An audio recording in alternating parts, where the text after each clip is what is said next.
So it's like you wake up at dawn and stick this huge needle in your partner's ass, which is full of hormones that make them dislike you intensely.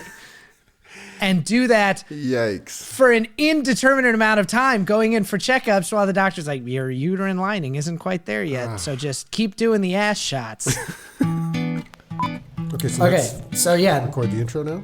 So what is Milkless? Because I think we start with the name. Two dads, we love our kids, but then we also need them to know that we're like pretty cool and it's not like a wimpy podcast. So, hey. Hey. Milkless. Hey, welcome. Hey, Milkless. Call the audience Milkless. What's up, Milkless? Max, coming at you. What if that's it? That's our first take. All right, on this episode of Milkless, we're going to be talking about, I don't know, maybe something a little bit heavy. The hard road that it often is to get pregnant. We're going to get into miscarriage. We're going to get into IVF. This is something that both Max and I have experienced in different ways firsthand, and a lot of people have experienced. It's just oddly a thing that not many people talk about, but is extraordinarily common. So we're going to talk about it here. How does it feel? How does it feel when you finally get there?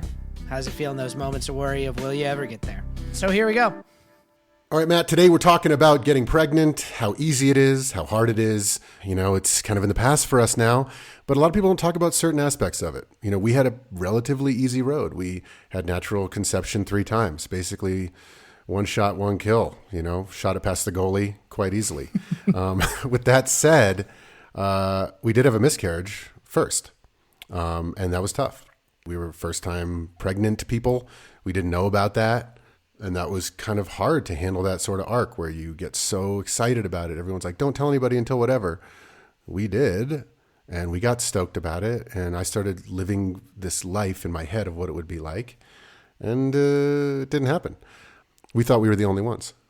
That was super hard. And I think we want to dive into that because a lot of people don't talk about it. But today we're going to talk about that type of stuff. I know you had a difficult road, you know, to children. You guys did. Yeah, so, like, it was a little rocky. Yeah. It was, we got pregnant right away, had a miscarriage, got pregnant right away, again, had a miscarriage. And then we went probably 10 months, which is nothing. You know, during that, you know, where you have non-recreational intercourse on, you know, every fourth Thursday of the month, kind of, you know, hit that, whole phase. And then ultimately, decided to start, you know, seeing some folks about why it wasn't happening, which ultimately guided us towards IVF with genetic testing and, you know, a very long, costly and arduous road, which has now eventually landed us with 2 beautiful, wonderful children.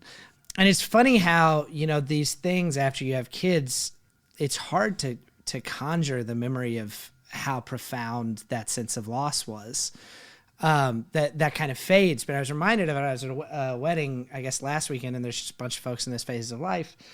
And some of them haven't had kids yet and are going through this. And as we started talking about this, just the number of different couples who, whether it was a miscarriage or whether it was IVF or whether it was just, it took them 3 years, there were more people who had had challenging roads than who had had easy ones. And I was really struck by that. And by the fact that we don't think about that largely because we just don't talk about it that much.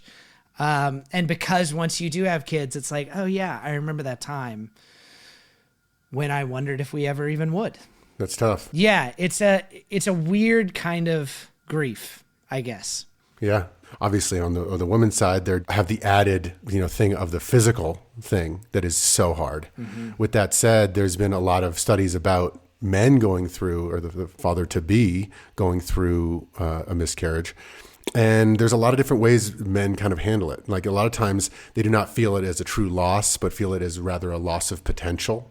And they're kind of being emotionally detached. There's also an emotional deflection to female partners to focus on like the tangible tasks of kind of like getting it out, going through it. Mm-hmm. So a lot of times there's stoic silence. A lot of times the man doesn't feel like it's their place to even sort of be sad or grieve because, you know, the woman has gone through so much. There's a lot of stuff in this study where the men talk about being an observer on the sidelines. Mm-hmm. Many men perceive that miscarriage happened first and foremost to their female partners, and they identified themselves as a secondary role. and then feeling that like they didn't even deserve to be able to sort of grieve or be sad or anything because of how much the woman is actually going through. I understand that it's so complicated because on the one hand, the last thing you want to do is make your partner feel like they're alone in their sadness in this thing, or that somehow you don't care. But I can remember the first ultrasound I saw of our the first time we got pregnant, which ended in a miscarriage. I remember immediately feeling myself like almost physically get tugged out of the center of the universe. And then when we lost that potential child, I felt like I fell into the hole that had been left behind. I can remember our OB looking for the heartbeat and this look on her face as she just wasn't able to find it. Yeah. I remember sitting in that room. I remember sitting in the parking garage with my wife just sobbing. And even in that moment, I can remember feeling like there's a part of me that wants to sob. There's a part of me that wants to be strong with her. There's a part of me that knows that on top of all the sadness and loss, that my wife is also feeling this totally non-rational thing of like, my body didn't do what it was supposed to, like almost like a failure. Yeah. And not wanting to compound those feelings by myself being, really, really distraught. But of course I was, and not in the same way as my wife. And I wasn't going through the physical side of it, but I felt like I made room in the center of the universe, and that the thing that was supposed to occupy it was delayed. Yeah, no, that's super hard. And you just brought back a lot of memories that I had in that moment where I was devastated. But similar to your point, if then, let's say I were to start like totally losing it even more, then it's that feeling of you don't want your partner to feel bad. Yeah. Yeah. Yeah. But then on the other hand, so what do? Do you go like, oh, it's all good. We're going to be fine. We'll get it. And I think maybe I did take that approach, not so cheery, but positive. We're going to get through it. So I didn't really let myself sort of feel it. And I think what we really want to maybe hammer home here is that, whether you, father or the wife or the mother, like it's really like, it's not your fault, Yeah. Unless you're like literally like blacking out, getting wasted and stuff. If you're doing what they're saying, taking folic acid, whatever, I mean, you're doing what you're doing. You know what I mean? What's going to happen is what's going to happen. Miscarriages happen. But it's so hard to not think about things you may have done, like even like jinxing. For like, this is kind of a lighthearted story, but the way we told our parents, it was Halloween when we were going to tell them.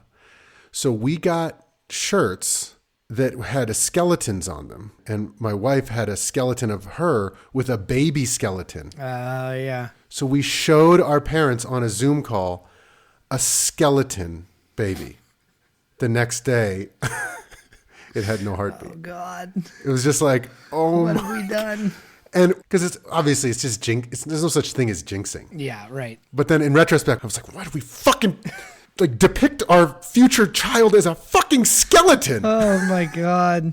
Yeah, it's just, I think what happens, and it's weird, it's like we want to assign fault or blame somewhere, because the idea that the universe is largely fucking random and out of our control is way harder to deal with than being angry about having jinxed it, or feeling like, oh God, we waited too long. Or it is just a deeply uncomfortable feeling that something that is so important to you, there's pieces of it you just can't do anything about it. I think the other thing, there was a study in 2013 that said overall chance of losing a pregnancy after week 5 is 21%. So like 1 in 5. But your first time parent, not knowing that going in, that's why I think maybe it hit us pretty hard, because we were like, all piss and vinegar, young-ish, 30-ish, like, come on, it's happened to us. So we kind of maybe let ourselves get real stoked about it. Second pregnancy, we were way more cautious, like did not even really think we were pregnant. Oh, we're pregnant. Cool. Yeah. Mm-hmm. We're not going to get excited about it. And I think that if more people knew that 1 in 5 pregnancies ends in miscarriage going in, and it was more talked about, that it's like, it's a normal part of pregnancy that sometimes you lose it. I think we would have been more prepared going in. Yeah. Just if people talked about it more, if it weren't such a kind of hush hush thing. Yeah, it's tough because that's a double-edged sword. I do remember feeling that after we'd had 2 miscarriages, I remember early on when we did get pregnant through IVF, my wife saying, she said, I feel like we will never just have a fun pregnancy now. Even if everything goes fine, it will just be a pregnancy in which worry is a part of it. Yeah. That definitely, you get in the second trimester, you get in the third trimester, and we really started to allow ourselves to get very excited about it. But it took a while. It just, yeah, it was different. And so what was IVF like? I mean, how was that like? It was awesome, dude. It was the most fun fucking thing. No, it sucks. It takes a long time. It's a real long process. It's expensive. It is in the same way that like this physical thing is happening to your wife during miscarriage. This physical thing is really happening to your wife during IVF. Yeah. So like, what does it entail tactically? There are like shots and stuff. Yeah. I mean, you like get the hormones going. Months and months of shots. And there's different ways to do it. We did IVF with genetic testing because ultimately we found out that the eggs themselves, some of them had genetic abnormalities. So that gave us the best odds for a healthy pregnancy. But yeah, it's like you start taking one kind of shot and you take that for a while. And I mean, your wife, and then you go in and they're kind of waiting for certain levels to hit a certain point. And then there's a part of it that's like harvesting the eggs. And then a second part of it that's the implantation. So there's a certain set of shots and then you harvest the eggs. And then that's its own kind of rough part of the process. Cause first they like get follicles and there's like 11 follicles and you're like, oh yeah, 11. I think that's stuck in my mind. It's like, we got 11 fucking follicles. And then it's like, okay, yeah. And out of that, there were 7 eggs.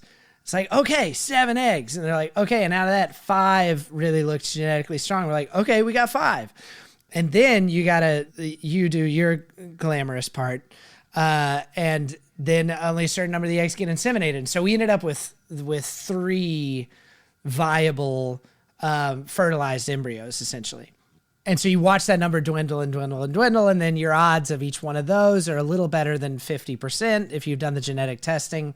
So there's one set of shots for the retrieval, for the egg retrieval, and then a whole nother set of shots for when they're going to do the implantation. So you've got a handful of healthy eggs, and then you start doing the progesterone shots, which they shot us straight. Sometimes they'll be like, yeah, you may feel some like whatever. They were like, this will make you angry. These progesterone shots. Yeah. And you got to take them at the same time every day. And I was giving my wife the shots the first time around. She gave them to herself the second time around. So it's like you wake up at dawn and stick this huge needle in your partner's ass, which is full of hormones that make them dislike you intensely.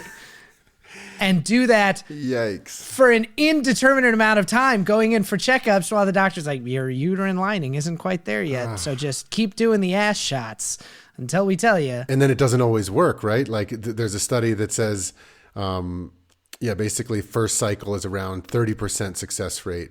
And then even if you do it forever, up to 9 cycles, it's still only a 65% success rate. So this is like, damn, dude, that's like a lot of work. Yeah. For a chance. Yeah. And they don't give you your $50,000 back if it doesn't work.